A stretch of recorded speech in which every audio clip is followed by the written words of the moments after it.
Anime review. Ding! The review of Arte. Like, comment, and subscribe. In the 16th century the city of Florence boomed with the culture and creative revival and the celebration of the Renaissance. Ariete, a delightful young lady from the aristocratic family, dreams of becoming an artist and contribute to the renewal of civilization. However, with the death of her father, she ends up losing the only person who believed in her passion for arts. Now she expected to marry a nobleman and live a refined housewife without disgracing her family's name. Reluctant to accept her fate, the headstrong Ariete steps into the streets in search of a master artisan to take on her as an apprentice. In her quest for a mentor, Ariete has to face harsh reality when she is completely shunned for being a female artist. No one believes that a woman are capable of fine craftsmanship, and therefore none are willing to accept her.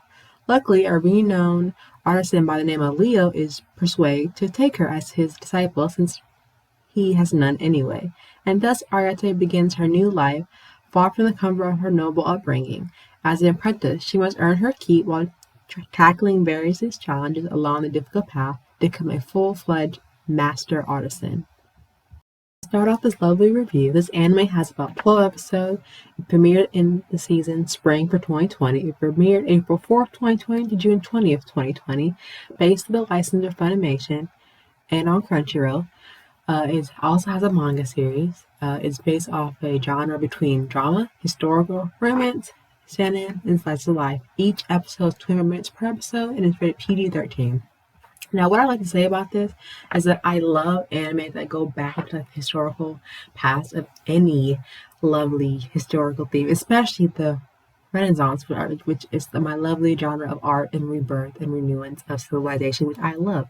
Plus, we are in Florence, Italy, which is a place I've always wanted to go myself, especially in Europe. Although I will say, watching this from Arietta's point of view for the first time was very exciting and very a different task normally taken in anime by a female protagonist in Florence in the early 16th century that wants to dream of becoming an artist herself, but is downgraded because of her role as a woman, coming from a noble family, and only having the one supporting role that really supports the dream gone from her life, and her mom is basically forcing her, which is particularly the normal role in that time period where women were forced to get married because they weren't very valued as men were if a son was born instead of a daughter.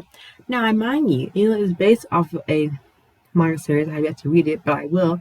I think it's very interesting to take the role of a very noble young woman who dreams to become an artist, especially at a high step at the time, coming from a very aristocratic family, but also all the men who were artists at the time, which is very common, and it was very rare for a female artisan at that time, especially since her mother was highly against her becoming an artist in the first place. And think, how will she, make a living for herself if she can't find anyone to marry her daughter, which she thinks her daughter's hobby is usually it won't bring any profit, which is kind of sad, you know. And already supposed to conform to society norms of being this dainty little housewife and be, I guess, leaning on her husband's hand fortress to his pain and just have raised a family, but she did not want that.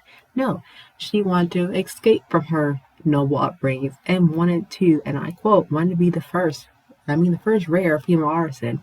And thankfully, during some lovely characters and supporting cast in this anime, she gets that chance, especially being an apprentice of the very grumpy Leo in this anime, which I like his character a lot. He tries to push her to her best because even though she's a girl, he will treat her with respect. And that's what I enjoy and like about the series in general because he's the only one that will do it, that will push her despite her being a girl. He will push her to her limits and becoming the best artist that she can be. Now, mind you, the animation is spectacular.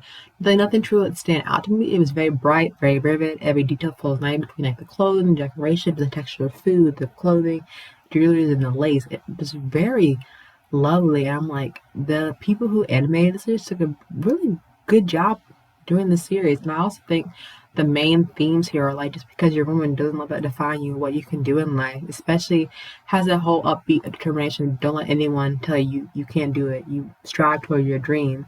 And Ari has a very good example of that. She's very cheerful, very bright, and she never stops her dreams. She never gives up. She always pushes forward, tries to be the best. I think also giving the title of his name is very interesting because you think Arte is the girl's name, but I think it's more of an Italian tribute to it. I don't know what it is though, but I'm sure if you're a history nerd, I bet you could figure it out. But overall, I think this is a great job of a Renaissance anime that takes place in the 16th century, especially when you're trying to have one of your main characters be a female painter, which I think is a noble job within itself. And if you haven't checked out already, check it out now. Like, let me know what you think down in the comments. And what do you think of this different direction of having this anime be based in the 16th century in Florence and having a female be an artist instead of a typical male? What do y'all think?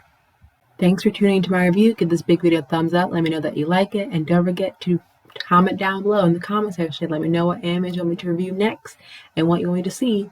And then don't forget to click that subscribe button to let you know what videos I upload and get the notification on the notification bell. And until then, I will see you soon. Bye.